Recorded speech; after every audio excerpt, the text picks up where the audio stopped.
中秋节要到咯，有一寡店家一年烫天只有15天，为农历的8月初1到15，快闪来卖肉饼。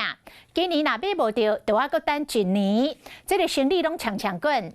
都有餐厅的业者私底下来透露，讲这个中秋卖半个月月饼，就会当赚到所有员工的年底奖金。安尼看生意有偌好才好。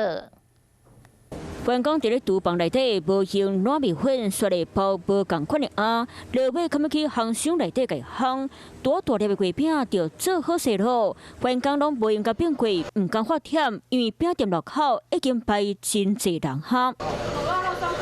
人客赶几若地月饼想要买，速度就爱买，因为中华这间伫咧民生路新丰庙边麻糍店，今日伫咧旧历8月初1开卖15天古早味月饼，口味除了绿豆萝卜、绿豆肉脯、毛白素素、蚵仔肉脯，拢是店内卖甲上抢手品项。这个是应节的啦，都要配合中秋节才有出产。旧客户都会知道，就是农历的8月初1跟15这段时间内买遇到放的中秋月饼。同款伫咧中华新公路，这平常时是一间美发店，不过若是到中秋节前，同款开始快闪卖月饼，招牌口味蚵仔西萝卜、绿豆萝卜，人客拢爱食这味。天门一个拍开，都已经成真侪民众临钱来买，幸亏若是慢一脚步，都要搁等一年咯。十几20年啊，专工来买啊，专门工来买啊。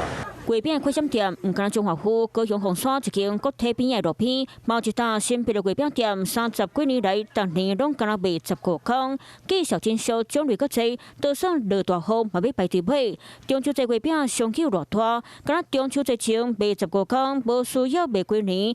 到餐厅业者偷偷甲你讲，敢若兼咧卖15空的月饼，对当甲规间餐厅员工的年底奖金特别来扣底。